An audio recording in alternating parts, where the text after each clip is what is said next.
Oi, pessoal, tudo bom? A gente fez uma live na segunda-feira, né, falando sobre terapia de reposição hormonal e como eu havia comentado, né, eram muitas questões, muitas perguntas e a gente não conseguiu responder todas as perguntas na segunda-feira. Ficaram várias perguntas aí para serem respondidas, né? Então, a gente vai continuar a live, né, respondendo algumas questões, falando a respeito de terapia de reposição hormonal. E, mais uma vez, né, eu selecionei as perguntas aí que eu achei mais interessantes e que eu acho que são perguntas que são frequentes aí, né, entre várias pessoas. Né? Terapia de reposição hormonal, apesar de muita gente falar sobre isso, né, é algo que eu percebo que as pessoas sabem muito pouco a respeito, né? E quem sabe às vezes de uma maneira equivocada. Então, eu acho muito interessante a gente falar sobre isso, tá? Então, quando a gente fala aqui de terapia de reposição hormonal, a gente vai falar de terapia de reposição hormonal tanto no homem quanto na mulher, tá? Tanto da TRT, né, da terapia de reposição de testosterona, quanto da terapia de reposição na menopausa, tá? Então, eu gosto sempre de ir conduzindo a live com perguntas, né, porque eu acho que fica uma coisa mais organizada, mas depois eu respondo algumas perguntas também aí do feed de vocês, tá bom? Então, vamos lá. A primeira pergunta aqui, né, dando continuidade, perguntaram se existe algum sinal ou sintoma de que o corpo está tendo falta de hormônios, tá? No caso, quem perguntou foi uma mulher, tá? Então, assim, no caso de uma mulher que está, né, entrando no climatério, na menopausa, existe uma gama aí de sintomatologia que ela pode apresentar, tá? Então, o mais frequente, o que mais incomoda realmente são os fogachos, né, que são aqueles calores, principalmente noturnos, né, que acontecem aí de uma maneira muito intensa, né, que atrapalha muito o sono da mulher, muitas vezes, né, são sintomas vasomotores. Ela pode apresentar fadiga, né, então aquela mulher que ela normalmente tem uma disposição muito boa para fazer as coisas, normalmente essa disposição desaparece, né? A mulher que treina, normalmente ela não quer treinar, né? Ou não tem muita força para treinar, tá fatigada, insônia, né? Algumas mulheres ficam mais depressivas também, então isso tudo pode acontecer. Uma coisa que a gente percebe bastante, principalmente naquelas mulheres que têm deficiência intensa de testosterona, é a questão da libido, né, que fica mais baixa ainda, né, do que o habitual. Então, isso é muito comum. A gente, lembrando sempre, eu falei isso na outra live, que quando a gente fala em libido, nem sempre a libido da mulher, né, ao contrário do que acontece no homem, está relacionada somente à testosterona, tá? A libido da mulher está muito relacionada ao estradiol também. Então, eu comentei aqui, né, que acontece bastante às vezes da gente fazer a terapia de reposição de testosterona na mulher e a libido não melhorar enquanto a gente não faz a reposição de estradiol, tá bom? Então, tem que ficar muito atento a isso também. Eu já falei aqui que homens e mulheres são organismos diferentes, né, hormonalmente falando, e a gente tem que respeitar isso aí, tá? Tem que respeitar muito essa diferença, tá bom? A segunda pergunta é sobre gestrinona, tá? Eu tinha feito algumas colocações a respeito da gestrinona na outra live. E a pergunta que é: gestrinona engorda na menopausa? Gente, assim, nenhum hormônio, né, ele vai engordar, tá? Diretamente falando, tá? O que acontece às vezes é que alguns hormônios podem atuar em algumas vias, né, relacionadas a apetite, podem inchar, né? Mas falar que vai engordar, diretamente falando, não. Eu falei aqui também da outra vez que a testosterona em doses suprafisiológicas na mulher pode induzir a uma resistência insulínica, e a gente sabe que a resistência insulínica pode estar sim associada à obesidade, tá? Aumento de gordura, principalmente na região visceral, tá? No que diz respeito à gestrinona, com os outros hormônios, né, ela não vai fazer a pessoa engordar, tá? Algumas mulheres se queixam de inchaço com a gestrinona, tá? O que eu quero colocar aqui é que a gestrinona, como eu falei também na outra live, ela não é um hormônio de reposição na menopausa, tá? Até porque a gestrinona é um hormônio antiestrogênico e o que a gente quer repor na menopausa é justamente estrogênio, tá? Então, assim, a gestrinona, na verdade, não é um hormônio que tem indicação precisa na menopausa, tá bom? A outra questão aqui essa é uma pergunta até bem pessoal. Tenho 54 anos, né? Tenho a testosterona baixa. E você acha que mesmo nessa idade minha testosterona volta ao normal?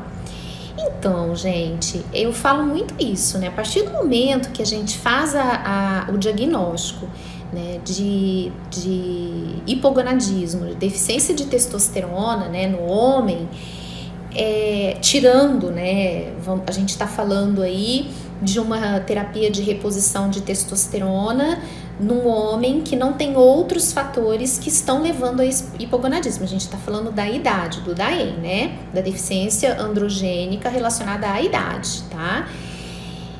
Não tem volta, né? A partir do momento que você para a produção de testosterona, né? Pela questão da idade, você não vai voltar a produzir. Então, a terapia de reposição é ad infinito, tá? A terapia de reposição de testosterona é pro resto da vida, tá bom? Então, você não vai voltar a produzir testosterona, a não ser que você tenha algum fator externo que esteja atrapalhando você a produzir essa testosterona, tá bom?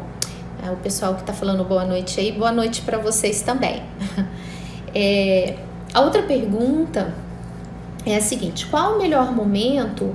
Essa pergunta já sai um pouquinho aqui do nosso tema, eu vou responder porque eu creio que foi um colega médico, né, que fez essa pergunta, e ele pergunta assim: qual o melhor momento para você fazer HCG durante ou pós um ciclo, né? Creio que ele está falando de ciclo de anabolizantes no homem.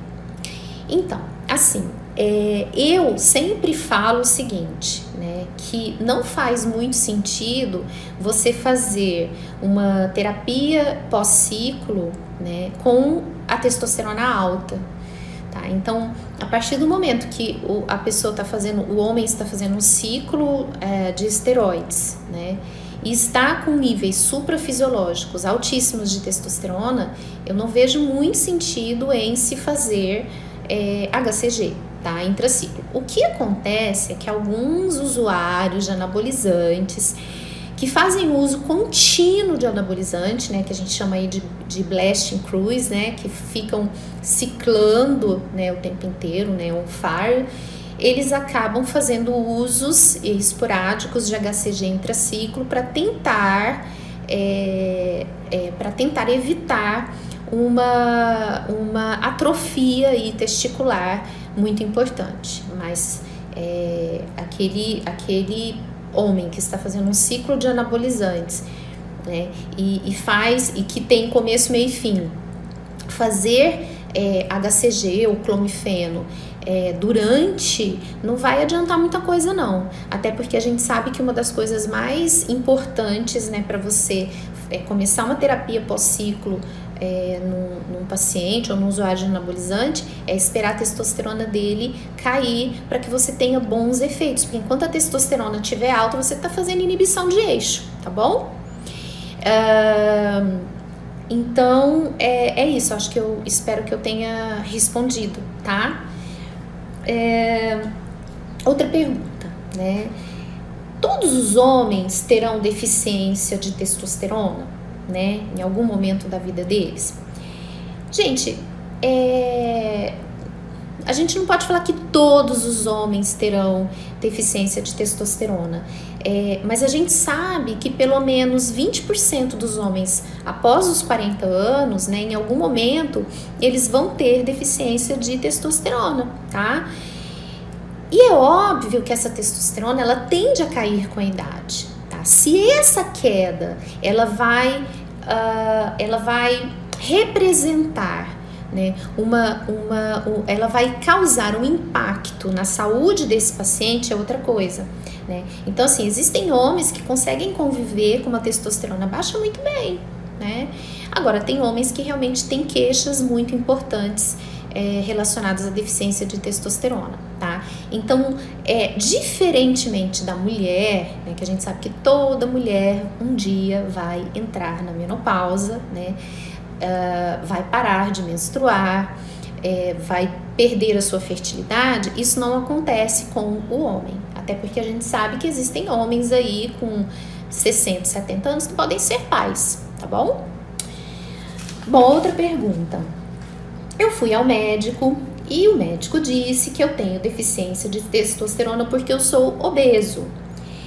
E que se eu emagrecer, eu vou melhorar a minha produção de testosterona, tá? É verdade? Sim, é verdade. A gente sabe que existe uma estimativa de que 50% ou mais dos pacientes obesos do sexo masculino, eles têm alguma deficiência de testosterona, tá? Então, a obesidade é uma causa extremamente importante de deficiência de testosterona, tá? Por alterações, né, de eixo gonadal. Então, e é uma causa reversível. A partir do momento que o paciente emagrece, os níveis de testosterona podem sim voltar ao normal. Então é uma causa sim importante e provavelmente se você emagrecer, se você não tiver nenhum outro fator, você provavelmente vai melhorar os seus níveis de testosterona sim, tá bom? Deixa eu ver o que estão perguntando. Boa noite. Posso usar crisina durante o uso de Deposteron para não aromatizar? Então, a crisina, ela é uma inibidora leve de aromatase, tá? Mas falar que a crisina vai ter o mesmo efeito de um inibidor de aromatase não é verdade, tá? Agora tem que ver também por que você tá querendo usar um inibidor de aromatase. Seu estradiol tá muito alto, a relação testosterona e estradiol tá muito ruim, né? Porque nem sempre o fato de seu estradiol estar ali acima de 40 quer dizer que você precise inibir o seu estradiol. Já falei muito por aqui que estradiol é um fator protetor muito importante, principalmente do perfil lipídico, né? Mas pode usar a crisina se você tiver aí com os níveis aí discretamente elevados, né, de estradiol e não quiser usar um inibidor de aromatase, ok, não tem problema, tá bom? Existe algum inibidor melhor para não gerar ginecomastia? Então, gente, essa questão da ginecomastia, ela é muito pessoal, né? Existem pacientes que têm uma atividade maior, né, de aromatase na região mamária e existem pacientes que não. Eu já peguei paciente que tem 100 de estradiol e não desenvolveram ginecomastia, tá? Então, assim, o que a gente usa muito e que tem uma ação moduladora mais interessante do estrogênio em nível intramamário, né, em nível mamário, é o tamoxifeno. O tamoxifeno, na verdade, não é um inibidor de aromatase, ele é um modulador seletivo de receptor estrogênico e que tem ações, né, antiestrogênicas na mama, tá? Então, ele é mais interessante, tá bom? Tríbulos terrestres ajudam nos índices de melhora da testo? Olha, não, definitivamente não.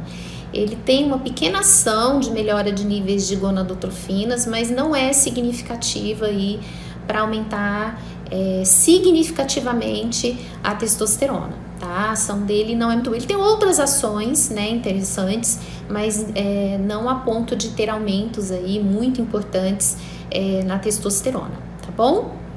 Deixa eu responder mais uma pergunta aqui, né, que eu separei para vocês.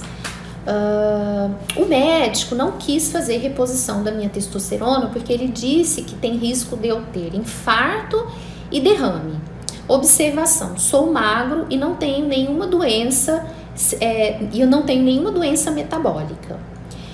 Então, falar que você não vai fazer terapia de reposição hormonal só porque você está correndo um risco de ter AVC e câncer não é verdade, tá? Se você realmente tem deficiência, você tá, né, com uma deficiência androgênica, né, de testosterona relacionada à idade, e você tem indicação de fazer a reposição de testosterona, é muito mais interessante, metabolicamente falando, para você fazer a reposição de testosterona, porque a gente sabe que as evidências mostram que o paciente que tem deficiência de testosterona, né, do sexo masculino, ele está muito mais sujeito a problemas cardiovasculares, doenças metabólicas, AVC, diabetes, do que aquele paciente que tem níveis normais de testosterona. Então, fazer a reposição vai te proteger muito mais do que você não fazer, tá? Na verdade, os dois níveis, né, tanto níveis suprafisiológicos quanto níveis infrafisiológicos de testosterona, estão relacionados a doenças metabólicas. Então, a testosterona acima do valor normal, né, em níveis suprafisiológicos, né, como essa galera aí que erra a mão, esses usuários de anabolizantes, e a testosterona em níveis infrafisiológicos, estão relacionadas a doenças cardiovasculares, acidente vascular cerebral. Então, eu acho que assim, falar que você não vai fazer a reposição no paciente porque você está sujeitando o paciente a ter uma doença cardiovascular não é verdade, tá? Muito pelo contrário, tá bom? Deixa eu ver o que mais que estão falando aí. Tem estudos dizendo que o contrário tem feito. Sim, é o que eu acabei de falar aqui, né? Os dois extremos, eles estão relacionados a doenças metabólicas. Então, ela muito baixa, né, tá predispondo o paciente a ter doenças metabólicas, e ela acima do valor normal também, tá? Então, também a gente não pode levantar essa bandeira de testo é vida, quanto mais testo melhor, não. Tá? Se você errar a mão na testo acima do normal, você também volta para os mesmos fatores de risco para testo em níveis infrafisiológicos, tá bom? Quando começar a TPC? No dia seguinte à última aplicação ou espera a meia vida do... Bom, o assunto aqui é sobre terapia de reposição hormonal, mas eu vou responder. TPC... o ideal é que você respeite a meia vida do anabolizante, tá bom? Normalmente a gente usa uma regrinha aí de mais ou menos 3 vezes a meia vida do anabolizante e a gente começa a TPC, tá bom? Então, por exemplo, você tá usando oxandrolona, tá? No caso da oxandrolona, você pode de repente já começar 24 horas depois, tá? No caso, por exemplo, de uma nandrolona, você vai começar 3 semanas depois, tá bom? Mas o ideal mesmo é você fazer exames para ver os níveis de testosterona e de gonadotrofinas que vão te orientar melhor para você poder começar a terapia pós-ciclo, tá bom? Posso tomar oxandrolona para emagrecer? Gente, eu já falei muito sobre isso aqui. Usar anabolizante para emagrecer é um tiro no pé, tá? Até porque a gente sabe que existem vários fatores aí envolvidos. A oxandrolona em doses bem baixas, ela foi relacionada, né? Existem algumas evidências mostrando que ela tem efeitos positivos na gordura visceral. Então, vocês vão ver alguns papers mostrando que a oxi em dose baixa melhora, né, diferentemente de outros anabolizantes, melhora os níveis de gordura visceral, tá? Mas falar que você vai usar oxandrolona, né, naquelas doses mais anabólicas e que isso vai fazer você emagrecer, não, gente. Emagrecer é algo que depende de uma série de fatores, né? Dieta, exercício físico, metabolismo, genética, né? Então, tentar usar anabolizante para emagrecer, às vezes é até pior, né? Porque se o paciente tiver com um percentual de gordura muito alto, né? E usar um anabolizante, por exemplo, que aromatiza muito, né? Ele pode aumentar o estradiol, ele pode inchar mais e pode ficar pior do que ele estava, tá bom? Doutora, doses baixas de oxandrolona para mulheres de 30 anos, você acha que é benéfico no controle? Então, gente, essa coisa de anabolizante ser benéfico é muito relativa, né? É muito complicado a gente falar isso, né? Porque existe uma série de coisas que devem ser levadas em consideração. Então, eu acho assim, a gente jamais deve colocar isso como prioridade. Prioridade para emagrecer é você fazer dieta, é você fazer atividade física. Se você tiver alterações hormonais, tratar essas alterações hormonais e não é pensar em anabolizante, tá? Eu já falei, a oxandrolona em doses bem baixinhas, ela tem um efeito muito positivo na celulite, eu já cansei de falar isso aqui, ela tem um efeito positivo na gordura visceral, mas tomar anabolizante não é algo saudável, né? Esse pessoal que fica usando aí 30, 40 miligramas de oxandrolona por dia, falar que isso é saudável não vai ser. A gente sabe que tem toda uma hepatotoxicidade envolvida, uma alteração de perfil lipídico, né? Então, não é por aí, tá? Turquesterona e laxosterona aumentam mesmo a testosterona? Não. Essa eu vou ser bem objetiva. Não. Não gostaria de usar... Peraí. Quais níveis de prolactina e estradiol preocupante em TRT, com níveis de testosterona em 700, 800? Então, a gente tenta sempre deixar a relação testosterona estradiol entre aí 10, né, acima de 10, né, vamos colocar assim 10 até 15. Então você tem que ver a relação testosterona e estradiol, não existe um valor, é o que eu sempre falo, a gente sempre analisa o hormônio, a gente nunca analisa o hormônio em números absolutos, e sim em números relativos, né? Prolactina também, a gente tem que avaliar qual o valor, que valor é esse, né? Porque a prolactina, gente, é um hormônio que sofre muitas variações na sua dosagem. Então, às vezes você pega uma prolactina um pouquinho alterada no homem, porque ele colheu ali num momento de estresse, a gente sabe que o estresse aumenta a prolactina, né? Porque de repente ele tá usando alguma droga que interfira na prolactina, tá? Então, quando você pega uma prolactina alterada no homem, é sempre bom redosar, tá bom? Recomenda o uso de ligandrol? Não recomendo.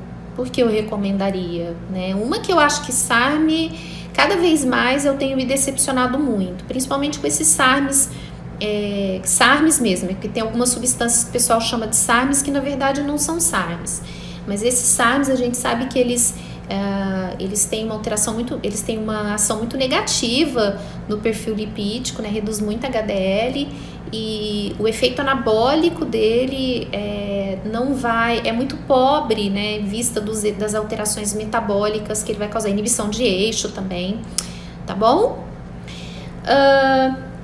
Vamos voltar um pouquinho aqui só para essa perguntinha aqui da seguidora aqui que ela me passou. Eu tenho 48 anos, sou um homem, é um seguidor, mas não tenho filhos. E agora minha namorada quer ser mãe. Eu posso fazer TRH? Posso fazer terapia de reposição hormonal? Não. Gente, querer ser pai é contraindicação absoluta para fazer terapia de reposição de testosterona, tá? Então, o homem chegou no consultório médico, quer fazer reposição hormonal, mas quer ser pai? Tem que usar outros recursos para aumentar essa testosterona. Enquanto ele não for pai, a gente não pode fazer terapia de reposição hormonal, tá bom? Doutora, eu nunca tive nada no fígado. Ano passado eu tomei diversos SARMs sob orientação médica e hoje tenho um hemangioma benigno. Achei suspeito. É complicado falar, porque o hemangioma muitas vezes é um achado, né? É muito comum a gente fazer um ultrassom e a gente ver o hemangioma, né? Então não dá também pra gente falar que é do SARM. Não tem muita coisa relacionada a SARM e hepatotoxicidade, não. Então, não sei, eu questiono, tá?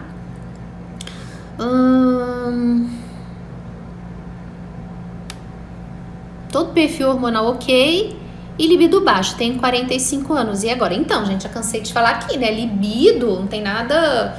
A gente não pode falar que é só hormônio, não, tá? Libido, gente, tá relacionado a uma série de coisas, né? Já falei isso por aqui. Relacionamento com a parceira, estresse, trabalho, álcool, uso de drogas... nossa, tem muita coisa relacionada com libido. Então, assim, as pessoas precisam entender que libido não é só hormônio. Enquanto as pessoas ficarem achando que libido é só hormônio, vai ficar muita gente aí com a libido baixa, tá? Sem tratar, tá bom? Alguma aplicabilidade da espironolactona na reposição? No caso do homem, não, nenhuma. Eu na verdade, acho que espironolactona é uma substância que a gente deve usar em casos bem pontuais, em pacientes que têm indicação de redução de DHT, de dihidrotestosterona, tá? Acho que o pessoal usa muito sem necessidade, né? Existem alguns relatos, inclusive alguns trabalhos mostrando que a espironolactona pode levar a alterações de suprarrenal, né? Em algumas pessoas. Então eu acho que espironolactona não é algo que deve fazer parte de protocolo algum, tá bom?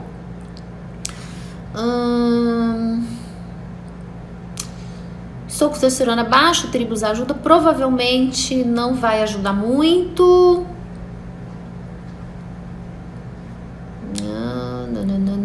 Como conciliar drogas? Bom, eu não consegui ler. Doutora, TRH tem influência positiva na imunidade? Se for TRH mesmo, terapia de reposição hormonal, né, não for para levar a níveis suprafisiológicos, tem.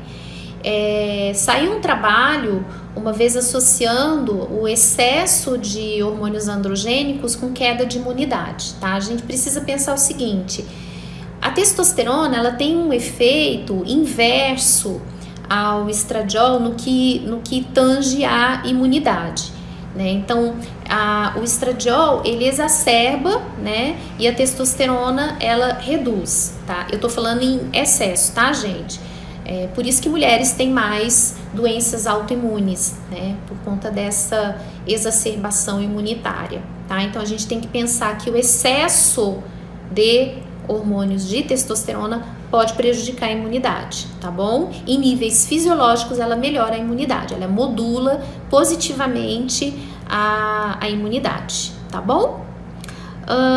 Bom, deixa eu fazer mais uma perguntinha aqui da nossa listinha, que senão a gente não termina.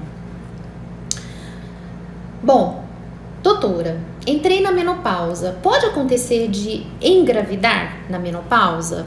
Então, na menopausa, não. A partir do momento que a mulher ela entra na menopausa, né, e menopausa é parada completa da menstruação e da fertilidade, ela não vai ser fértil mais. Mas aquelas mulheres que estão no climatério, que é aquele período que vai de mais ou menos aí 2 anos antes da menopausa até 1 ano mais ou menos após a menopausa, mais ou menos, pode acontecer aí dela engravidar sim, porque ela pode ainda apresentar alguns ciclos ovulatórios, né?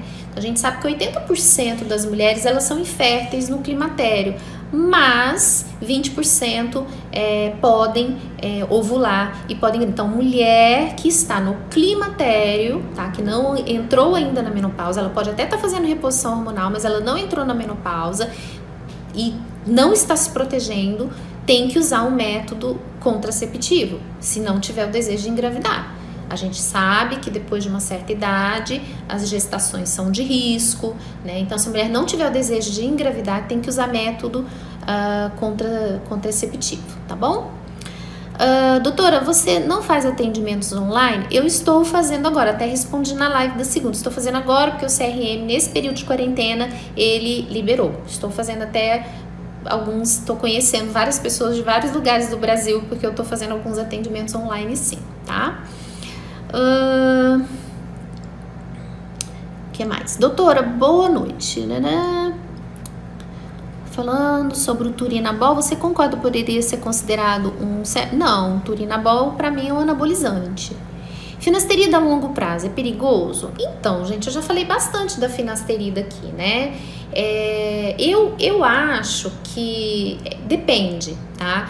O que a gente tem que entender é que toda vez que a gente faz uso de uma medicação, a gente tem que conhecer os riscos que a gente está correndo. E existe um risco, né, quando você usa a finasterida, de você desenvolver, sim, problemas relacionados ao eixo, ao excesso de estradiol, a própria síndrome pós-finasterida, que eu já falei bastante aqui a respeito. Então, assim, eu não posso falar pra você assim, olha, você vai usar finasterida e vai ter síndrome pós-finasterida. Não pode. Eu tenho 3 casos aqui no consultório de síndrome pós-finasterida.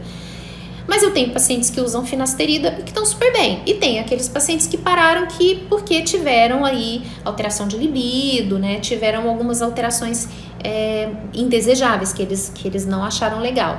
Mas a gente sabe que existem riscos sim, tá bom?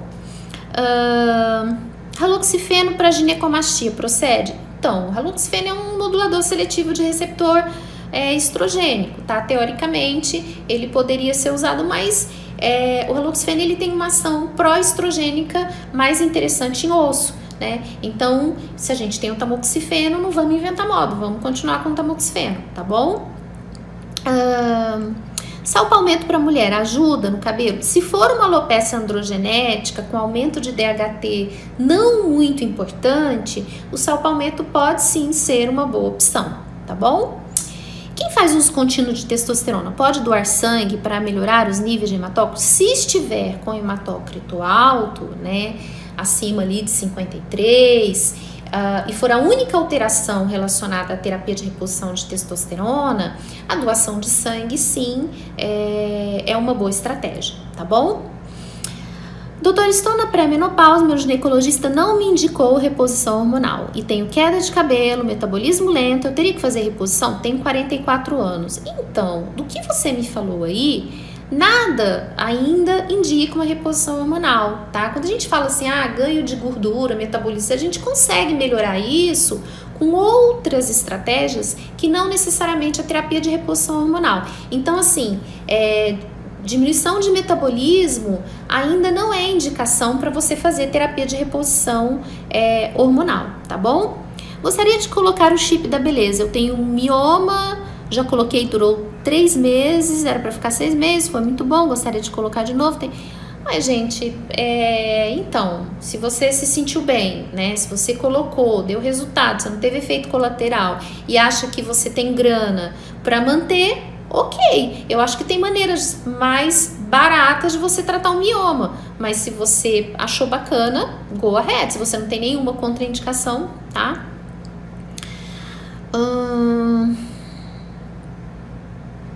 Então vamos lá, deixa eu ver o que mais. Não gostaria de hipotése via derme, tem algo natural, tem 46 anos dentro do peso, nível de ter sempre. Nossa, 190 para homem é baixo, hein? Pra caramba.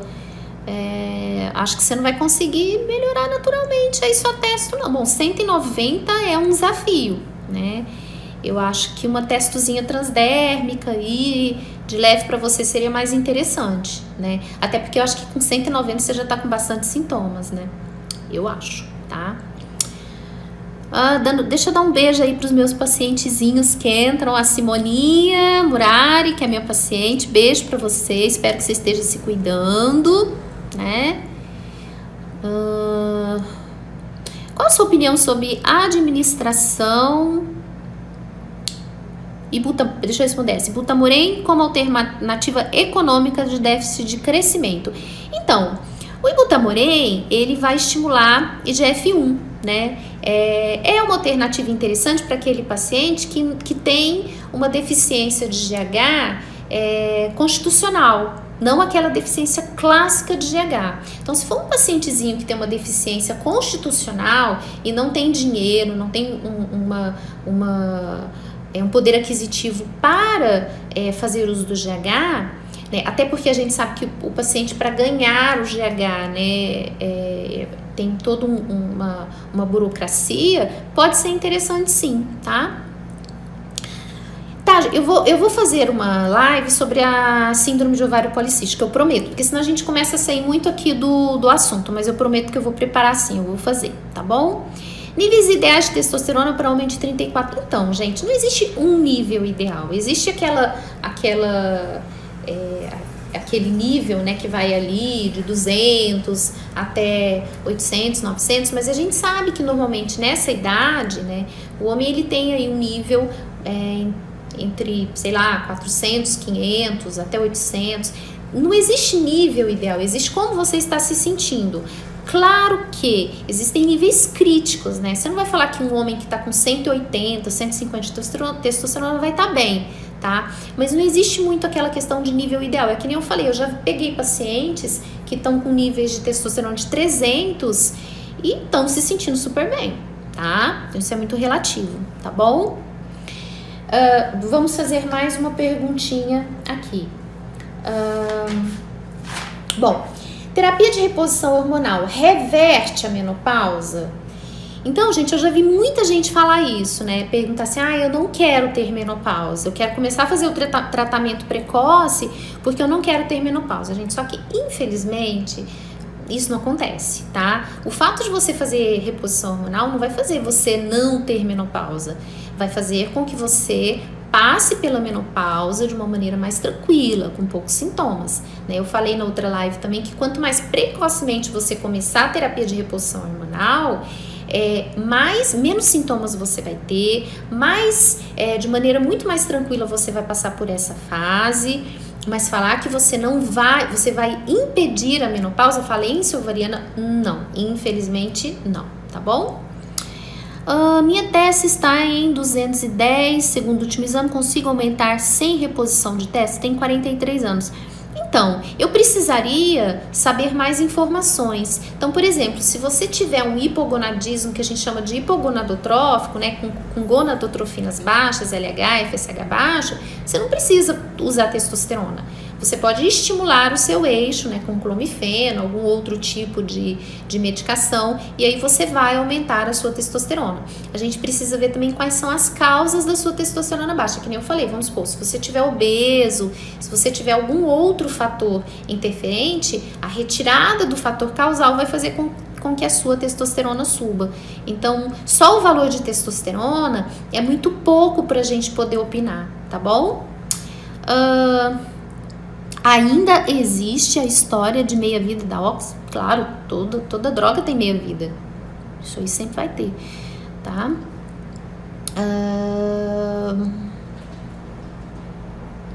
Eu tomo remédio para tireoide. Posso tomar creatina? Claro que pode. Claro que pode. Uma coisa não tem nada a ver com a outra. Pode meter bronca. Se você não tiver nenhuma contraindicação, pode usar creatina sim, tá? Tenho 51 anos, fiz esterectomia total. Na sua opinião, é necessário reposição? Opa, não, vamos lá. Se você fez esterectomia total, você não tem ovário. Aí a gente precisa ver se você tem sintomatologia, porque sem ovário, normalmente, né, algumas mulheres começam a desenvolver fogachos, queixas aí relacionadas à deficiência estrogênica, né? Então aí teria que ver como que tá a sua sintomatologia, tá bom?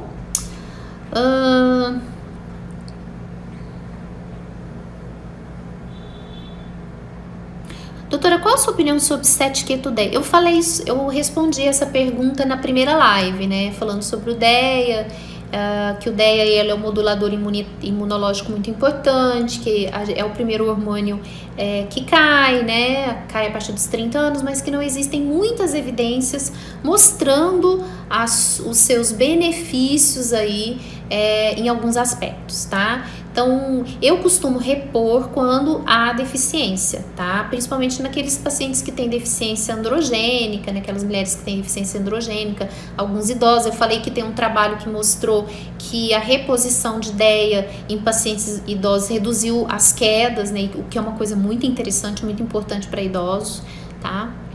Qual a diferença de testosterona de passar na pele e de ingerir?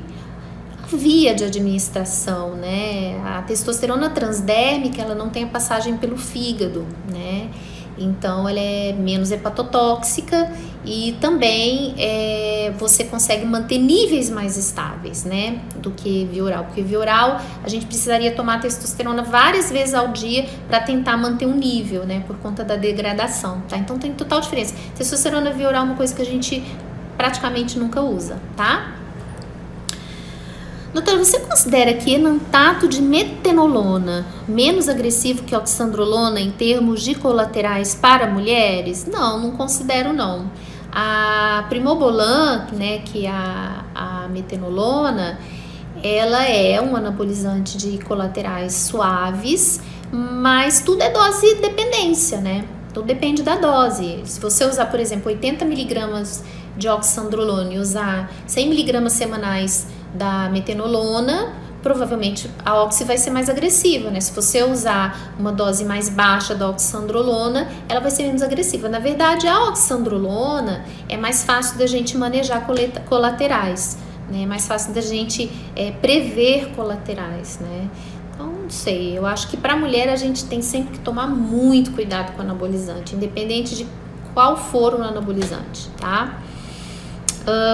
Tenho 27 anos e aparência de 15. Opa, que legal! Qual é a fórmula? Isso pode ser déficit de crescimento? É o caso de fazer uso de H? Então, 27 anos, infelizmente, não adianta fazer uso de H para crescer, tá? Porque as suas epífises já se soldaram, então o GH para você não vai ter muita indicação. Aliás, não vai ter nenhuma indicação, tá? A meia-vida dos ésteres de testosterona influencia nos ganhos de massa muscular? Não. Também já falei sobre isso, tá? Essa questão da meia-vida não vai influenciar na potência do éster, não, tá? Quem fez... Bom, não consegui ler. Deixa eu ver o que mais... Minha endócrino disse que não posso utilizar carbegolina usando oxandrolona. E nem depois, está correto? Bom, carbegolina você vai usar se tiver com a prolactina alta e se realmente não tiver nenhum outro fator causal, né, para ser retirado. Então, aí ficou meio vaga a pergunta, tá bom? Iniciar TRH para fins de ganho de massa muscular com os níveis de testes normais, porém próximo do limite inferior. Olha, gente, é o que eu falo. Toda vez que você tenta levar os níveis de testosterona de mulher a níveis suprafisiológicos, você vai correr grande risco de androgenizar essa mulher, tá? Existem maneiras mais saudáveis de você promover ganho de massa nessa mulher, tá? Até porque eu quase nunca vi mulher fazer uso de testosterona, né? E ter aí um bom resultado em termos de ganho de massa. Eu acho que antes dos resultados aparecerem, ela já tá com tanto colateral que ela acaba parando, tá bom? Oi, Flavinha, tudo bom? Tudo bom, querida? Faço reposição com Deposteron, tenho 48 anos. A endocrinologista passava manipulados também, agora só trata com o urologista. Bom, eu não tô entendendo qual é a sua dúvida, né? Se quiser reformular a pergunta para mim. Deixa eu fazer mais uma perguntinha aqui. Menstruei muito cedo. Foi uma mulher aqui que tá falando. Posso ter menopausa mais cedo? Sim, né? Tem estudos mostrando que as mulheres que menstruam antes dos 11 anos, elas têm um risco de 70% a 80% maior de desenvolver menopausa precoce, né? Então, assim, a idade de início da menarca, né, da primeira menstruação, ela pode estar relacionada, sim, à menopausa. Então, mulheres que menstruam muito cedo podem, sim, entrar na menopausa mais cedo, tá bom? Outra perguntinha aqui. Existe relação entre menopausa e câncer, né? A menopausa, ela pode ser um fator que facilita o câncer? Não. Menopausa não dá câncer. O que pode acontecer, e eu falei também na outra live, é que assim, aquela mulher que tem uma menopausa mais tardia, ela tá sofrendo um estímulo do estradiol durante um tempo mais longo, concordam? Então, por exemplo, a mulher de 55 anos que menstruou com 13, né, ela tá 42 anos, mais ou menos, sofrendo ação de estradiol no útero. Então, ela tem uma predisposição maior de ter câncer de endométrio, entendeu? Então, não é que a menopausa vai levar a câncer, mas existem essas coisinhas aí, esses tempos, né, times que a gente tem que levar em consideração. Da mesma forma que a mulher que ela entra na menopausa precocemente, ela pode ter, e que tem principalmente sintoma vasomotor, ela tem uma tendência maior a fazer como complicações doenças cardiovasculares, tá bom? Qual testo via derme é recomendável para uma teste de 220, né? Eu creio que seja isso. Então, sempre a testo transdérmica bioidêntica, né? Que é o que a gente usa mais no Pentravan. Agora, dose, a gente sempre começa com a mínima dose para ter o melhor resultado possível, tá? No homem, normalmente a gente começa aí com 5%, que é 50 miligramas, e vai tateando a dose. Porque cada pessoa reage de uma maneira, né? Tem pessoas que com 5% sobe bem a testo, né? Não tem colaterais. Tem pessoas que a gente precisa usar doses um pouquinho mais altas, tá bom? Deixa eu ver o que mais que a gente vai. Bom, daqui a gente terminou. Deixa eu ver. Vou tentar deixar gravada a live. Entrei na menopausa com 44 anos, treino muito, mas meu desempenho caiu demais, apesar da reposição hormonal. Então, precisa rever outros fatores, né, gente? Depois que a mulher entra na menopausa, não é só a questão da reposição hormonal. A gente precisa ver outras, que a gente sabe que tem queda metabólica, precisa readequar a alimentação, né? Tem outras coisas que, suplementação, tem outras coisas que precisam ser reavaliadas, tá? Minha opinião quanto à aplicação de teste subcutâneo. Então, também eu já falei sobre isso por aqui, tá?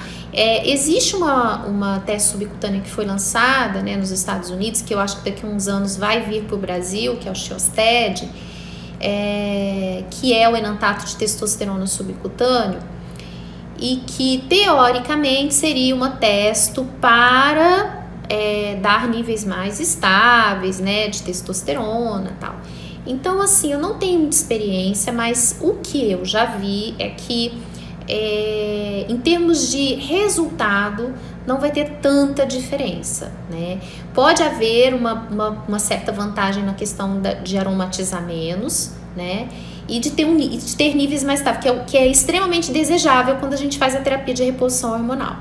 Mas eu precisaria ter um pouco mais de experiência prática para poder falar isso categoricamente aí, com mais propriedade para vocês, tá bom? O Dilmirena prejudica a teste? Não prejudica, tá? As pacientes que usam Mirena dificilmente têm queda de testosterona, tá? Inclusive é um método contraceptivo que eu particularmente gosto muito, inclusive da mulher que tá na menopausa, que tem miomas, né? Porque ele protege bastante endométrio, então não, tá? Eu tive ginecomastia na puberdade, tenho 38 anos, estou em cruise, mas os níveis de estradiol e prolactina estão normais, mas sinto a glândula mamária aumentada. Então, gente, nível sérico normal não significa que você não tenha níveis locais aumentados, tá? Então, não se iludam. Já vi muito paciente com prolactina normal, com estradiol normal e com ginecomastia. Porque o problema é intramamário, né? Você pode ter níveis hormonais séricos normais, mas você pode ter níveis locais, né, alterados. Você pode ter um aumento de aromatase intramamária, tá bom? Então, isso não significa muita coisa, tá? Estamos quase finalizando. Rocutan atrapalha ganho de massa magra? Não. Não, eu creio que não. O Rocutan, ele tem, né, uma ação em alguns pacientes, ele pode levar alguns colaterais como dor nas costas, depressão, às vezes atrapalha indiretamente, né, a pessoa quer treinar menos, tem mais dor nas costas, mas ele diretamente não, tá?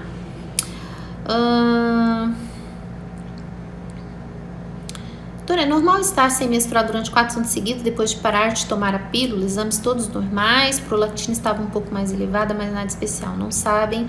Então, a menorreia pós-anticoncepcional pode acontecer, mas dependendo da sua idade tem que ser melhor investigado, né? Existem N causas de amenorreia, tá? Então, precisa ver seu percentual de gordura corporal, se você não tem déficit calórico, né? Se você não tem uma tríade de mulher... Gente, tem muita coisa.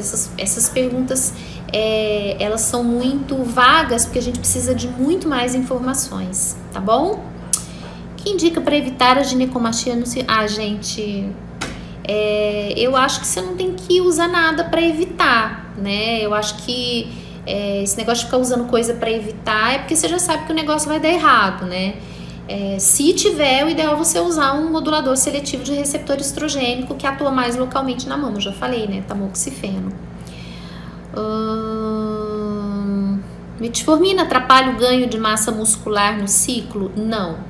Eu até comentei sobre isso quando eu falei sobre metformina, né, da inibição do mTOR, né, aí muita gente já associa, reduz mTOR, diminui mTOR, então vai reduzir ganho de massa muscular, né. Só que a gente não pode esquecer que ela aumenta o glicogênio muscular, tá? Então ela inibe mTOR, mas ela aumenta o glicogênio muscular, que é uma coisa altamente desejável também para o ganho de massa muscular, tá bom? Então, não, tá? Vou responder só mais 2, viu, gente? Que eu preciso terminar aqui. O que poderia tomar para melhorar meu desempenho nas artes marciais, como já tenho 38 anos? Então, pergunta vaga também, tá? É muito difícil a gente falar nisso sem conhecer o paciente, né? O que eu posso fazer para melhorar? Eu não sei, né? Porque eu não sei como que é o seu desempenho, eu não sei por que seu desempenho caiu, tá? Então, infelizmente, essas perguntas a gente só consegue responder para os pacientes, né? Que a gente vai fazer uma anamnese, a gente vai pedir exame. Então, infelizmente, é difícil a gente, né, dar esse tipo de opinião. Oxandrolona transdérmica é melhor que via oral? Não. A oxandrolona transdérmica tem uma aplicabilidade, né? Ela tem menos colaterais, mas a oxi via oral é mais efetiva, tá bom? Dilmirena causa inchaço? Sim, algumas pacientes têm edema com progestina, sim, pode acontecer, tá? Ai, gente, eu vou ter que parar por aqui agora, né? Eu acho que deu para responder bastante coisa. Como eu sempre digo, quando a gente fala em hormônio, reposição hormonal, as dúvidas são muitas, existem muitos equívocos, existem muitas pessoas, inclusive profissionais, passando informações equivocadas. Não estou falando que são informações erradas, mas informações equivocadas e muito simplistas, o que me dá muito medo, porque quando a gente fala de hormônio, nada é simples, tá? Então, eu acho que a gente precisa escolher bem as pessoas que a gente ouve, né? Pra gente adquirir informações, porque hoje a gente tem informação demais por aí, mas a gente tem muita informação de má qualidade. E eu tenho muito medo disso. Eu que sou endocrinologista, às vezes eu vejo alguns profissionais que não são e que às vezes se atrevem a falar sobre um assunto que não dominam muito, acabam falando coisas extremamente equivocadas. E o que dá mais medo é que são profissionais que têm muitos seguidores, né? Então, quer dizer, eles têm um alcance muito grande e isso acaba fazendo a gente concluir que muitas pessoas irão receber informações de má qualidade, né? Eu não me atrevo a falar de coisas que eu não domino. Eu não vou chegar aqui para vocês e ficar falando sobre infarto agudo do miocárdio, né? Ficar falando sobre cardiologia, né? Coisas específicas. É lógico que a gente sabe que tem muita coisa interligada, né? Então, por exemplo, a gente sabe que, e uma coisa que eu quero ainda falar bastante para vocês, a gente fala muito sobre intestino como órgão endócrino, tá? Mas eu não tô entrando no assunto lá do proctologista, não vou ficar falando aqui de câncer de intestino, cirurgia de... Então, eu acho que a gente tem que tentar passar coisas, né, que a gente domina, a gente tem que tentar falar com propriedade, né? Tanto que quando eu não sei, quando eu não tenho experiência, eu falo para vocês que eu não sei, tá? Então, eu sempre acho que a gente tem que tentar buscar informações de qualidade. Eu tento seguir sempre pessoas que me agregam muito, tá? A gente vai fazer outra live, tá? Eu quero fazer uma live falando a respeito dessa questão de anabolizante, TPC, porque eu percebo que tem muita dúvida a respeito disso, né?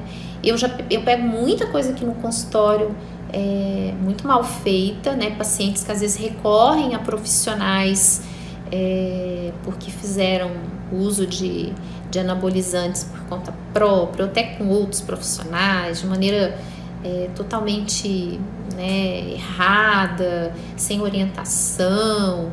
Tá bom, gente? Um grande beijo para vocês, se cuidem e até a próxima.